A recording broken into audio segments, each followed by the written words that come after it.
Assalamualaikum teman-teman, jumpa lagi dengan saya Adel. Selamat malam. Gimana kabar kalian hari ini teman-teman? Semoga kalian selalu dalam keadaan sehat walafiat dan dilimpahkan rezeki yang berlimpah dan selalu dalam lindungan Allah Subhanahu wa taala. Amin ya robbal alamin. Oke teman-teman, kembali lagi saya hadir di sini dan selalu mendoakan kalian yang terbaik ya teman-teman ya. Sebelum kita mulai jangan lupa teman subscribe-nya, like-nya, loncengnya dan share-share-nya, komen gitu ya guys. Pada kesempatan hari ini aku ingin menceritakan kisah aku sewaktu aku sedang galau teman-teman. Pada saat itu aku bener-bener yang sedang kacau, galau gitu kan, yang sedang mengalami kesedihan gitu, kesedihan sekali gitu. Nah dengan itu aku buat keputusan untuk pergi bawa motor dan niatnya itu aku pengen sendiri gitu, pengen di kesunyian gitu kan gitu ya teman-teman ya. Tapi aku berpikir seperti itu nggak memikirkan apa yang nanti akan terjadi gitu ya teman-teman. Nah setelah itu mulailah aku start dengan yang ngebut gitu kan, ngebut untuk melampiaskan semua rasa amarah aku gitu ya. Nah aku di kejauhan aku melihat ada jalur gitu ya teman-teman, ada jalur yang menurut aku oke juga gitu kan buat aku menyendiri gitu, untuk nangis sekeras aku gitu kan, teriak sekencang aku, nggak ada orang yang denger gitu kan.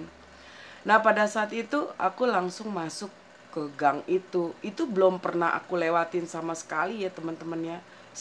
Belum pernah aku masuk, aku lewati sering gitu kalau aku kadang pulang dari mana gitu kan.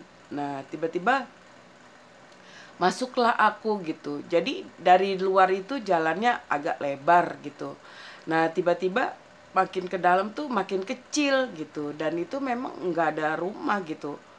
Cuma kayak semacam apa ya teman-teman ya, semacam kayak apa sih, lahan yang nggak dihuni, mungkin ditanami gitu ya. Yang saya lihat sih kebanyakan kayak pohon mangga gitu, terus kayak pohon-pohon kecapi gitu ya. Nah sudah tuh, singkat cerita aku udah masuk. Pada saat saya masuk makin ke dalam, makin ke dalam, makin ke dalam, di situ aku udah oke gitu ya. Memang nggak ada rasa, memang kalau manusia semua kalau dihantu sedang dilanda kesal, amarah, kesedihan, itu yang namanya takut nggak ada teman-teman, nggak ada sama sekali gitu. Jadi gimana kita mau istilahnya dideketin, karena kita nggak punya rasa takut gitu kan. Awal dari kita dideketin sesuatu itu yang goib itu karena kita takut dulu, terkumpul rasa takut itu, dan mereka merasakan apa yang kita rasakan gitu. Nah setelah itu singkat cerita ada di satu pohon besar itu, pohon nangka dan pohon mangga gitu kan. Nah di tengah tuh ada kayak semacam bangku gitu teman-teman. Sepertinya itu kalau siang hari atau sore hari dibuat anak-anak pada nongkrong gitu kan. Nah pada saat itu aku duduk di situ, aku matiin motorku, aku duduk. Baru sampai aja gitu ya guys, teman-teman, aku udah yang nangis gitu, nangis sekencang-kencang aku nangis deh pokoknya. Aku nangis sepuas-puasnya, aku nangis melepaskan beban yang di hati aku ini gitu kan. Karena dulu saya itu nggak punya tempat buat bercerita selain kalau umpamanya sama Allah gitu ya. Temen itu, saya tuh orangnya jiwa yang sebenarnya tertutup gitu, selalu yang mengatasi masalah itu dengan kesendirian gitu, nggak tahu dari kecil begitu gitu. Nah setelah itu setelah aku sudah nangis selesai, kayak plong gitu kan. Setelah plong gitu, plong, belum ada rasa takut, tapi aku terdengar gitu kan, terdengar kayak suara memanggil gitu kan, hey hey gitu kan. Nah di situ aku langsung teriak gitu guys, teriak antara takut, kesal gitu kan, mengganggu gitu. Sedangkan saya itu ingin sendiri, tapi dia dengan memanggil mengganggu, berarti kan ada makhluk lain selain aku gitu kan. Aku teriak sekencang-kencangnya, entah itu didengar orang atau enggak di keheningan malam, aku nggak tahu. Mungkin ada yang dengar samar-samar. Setelah aku teriak sepuas-puasnya gitu, pohon itu aku tendang gitu kan, sambil aku nangis terus, aku nggak berhenti nangis. Nah setelah sekian menit gitu kan, aku mikir ada apa dengan aku gitu kan.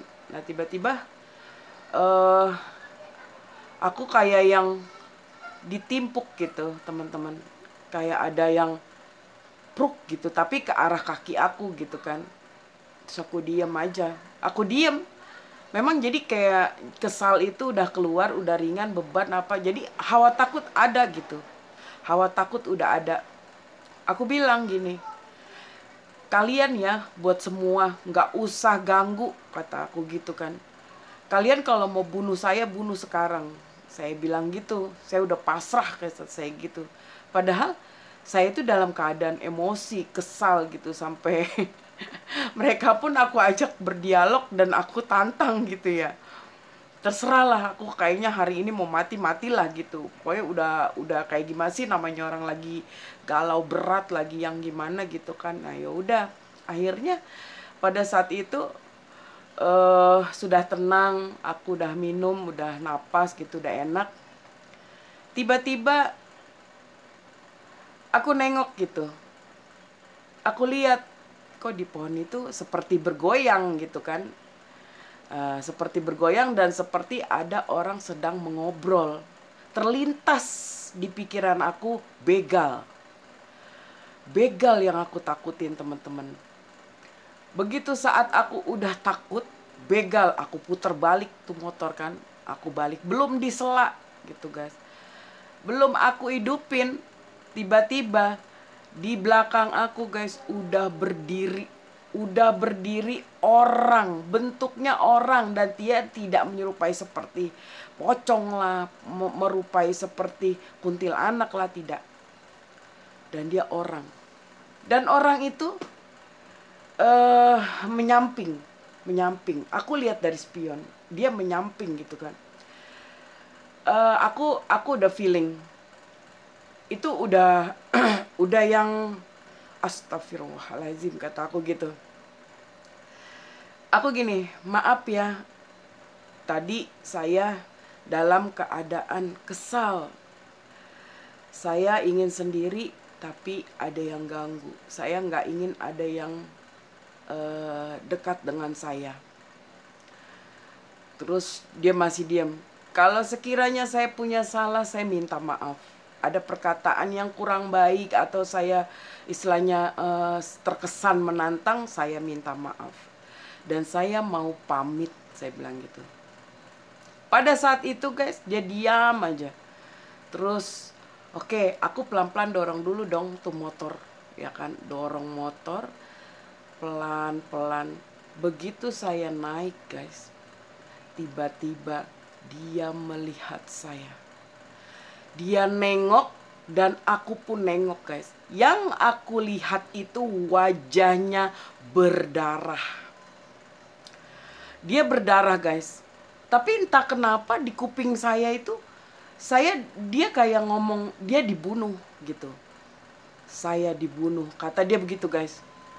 Terus dengan berat hati, dengan sangat kecewa ya guys ya. Pokoknya kecewa banget aku di saat aku pengen itu sendiri.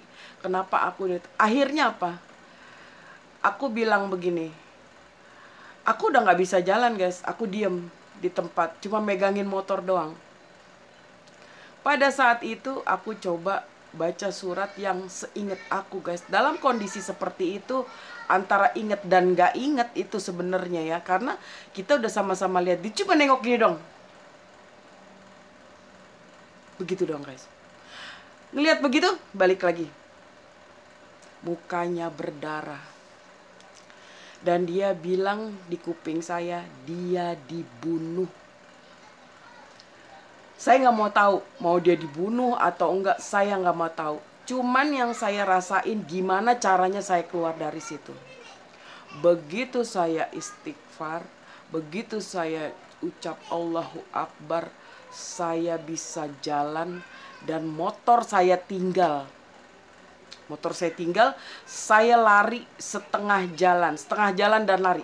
Astagfirullahaladzim, astagfirullahaladzim, astagfirullahaladzim, astagfirullahaladzim. Allahu Akbar, Allahu Akbar, Allahu Akbar. Jauhkan, jauhkan, jauhkan, jauhkan. Aku begitu guys, sampai persis di sisi jalan yang pertama saya masuk, jalan raya itu guys. Di situ saya, jadi ada mobil mau berhenti, takut dong. Gue malam-malam gitu kan, ngapain cewek gitu, malam. Mobil gue stopin, gak ada yang mau ambil. Akhirnya ada motor guys, ada motor anak muda juga sih, ya gak muda-muda amat lah gitu, sekitar 30 ke atas. Aku bilang, mas berhenti mas, aku orang, aku manusia, minta tolong, aku berhenti. Tolong, ada apa mbak? Mbak dibegal gitu? Bukan begal, tolong antar saya ambil tuh motor ke dalam. Ada apa? Ntar nanti saya ceritain. Saya belum ceritain apa-apa gitu guys. Ketika saya masuk ke dalam itu, motor itu guys sudah ada di bangku. Jadi motor itu seperti dipindahkan gitu loh guys. Pindahkan saya dari bangku. Akhirnya kita berdua keluar. Alhamdulillah ya guys ya, bisa keluar dari tempat itu. Dan akhirnya saya pulang. Makasih banget buat yang pernah nolong saya kalau nonton video ini ya mas ya. Saya inget banget itu namanya Mas Adi. Mas Adi makasih ya udah nolong saya dulu dengan kondisi seperti itu. Dan setelah itu guys, aku dinasihatin mbak kalau malam ternyata dia berani juga guys orangnya. Aku ceritakan, oh tadi kenapa nggak cerita sekalian, kayak gitu, kata gitu dia. Pas gitu kirain sih mas penakut, enggak, saya udah biasa, kata dia gitu. Oh gitu ya gitu. Kata dia, mbak mau diantar? Nggak usah mas, makasih, udah sampai sini aja. Akhirnya aku pulang guys. Sampai di rumah aku menyesali semua apa yang saya lakukan setelah di tempat itu gitu. Jadi kita nggak boleh guys terlalu memaksakan diri sendiri, itu nggak boleh. Mungkin kalau kalau zaman dulu orang bilang iga jarang gitu ya, iga jarang tuh dia bisa kesurupan gitu. Untungnya saya enggak gitu. Jadi kapok lah kalau galau-galau, nggak usah ke tempat sepi lah teman-teman, mending ke mall aja belanja. Kayak gitu. Oke, thank you for watching teman-teman. Itulah cerita aku hari ini. Semoga menghibur dan semoga kalian dalam keadaan sehat selalu dilimpahkan rezeki yang berlimpah gitu ya. Dan jangan lupa ya teman-teman, like-nya, subscribe-nya, komennya, apa sih namanya, biar aku tuh lebih semangat gitu menceritakan cerita-cerita yang saya pernah alami, juga keluarga saya atau teman saya gitu guys ya. Oke, seperti biasa doa yang terbaik buat kalian, dan jangan lupa jaga kesehatan selalu dimanapun berada, berdoa dan selalu tetap semangat. Oke, thank you for watching. Assalamualaikum warahmatullahi wabarakatuh. Bye.